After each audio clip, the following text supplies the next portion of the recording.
I know there are a lot of Waze fans out there, but one thing that I hear time and time again is that the app just talks too much. Well, I've got some great news for you folks, because the latest update just added a new mode called Less Chatty, and it does exactly what you would expect. But before I show you where that's at, I want to know which of the popular navigation apps that you use. Is it Waze, or Google Maps, or OsmAnd?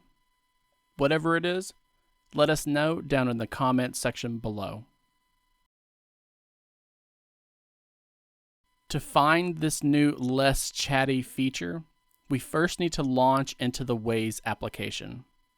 From here, look for the hamburger menu icon in the top left corner and tap it.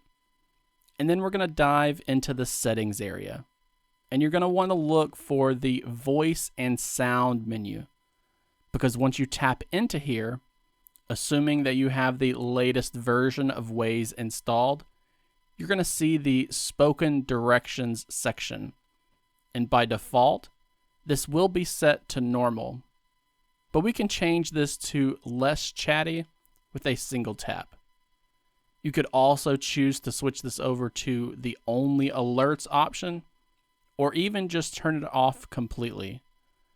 But I appreciate most of the audible guidance that these navigation apps offer, and I just think that the normal option is a bit too verbose for my liking.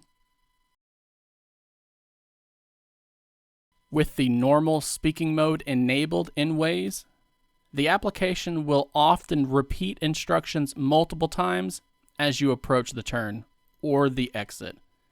And it's going to read out the full details for every highway sign and maneuver that you need to take. But if you're driving in a somewhat familiar location, then you probably don't need all of that. So the new less chatty mode in Waze is probably going to be ideal for you. It will still give you turn-by-turn directions, but it will minimize the number of voice prompts that you hear, while also trying to keep the wording down to a minimum.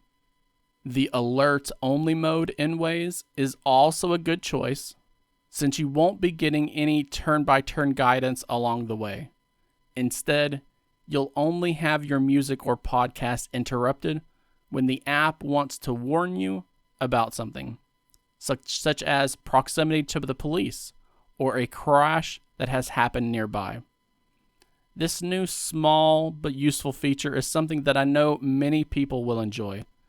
So if you know someone who likes to use the Waze app, then be sure to let them know about this new feature, because I know there are a lot of folks out there who have already switched this over to only alerts when they actually would prefer at least some turn-by-turn navigation along the way.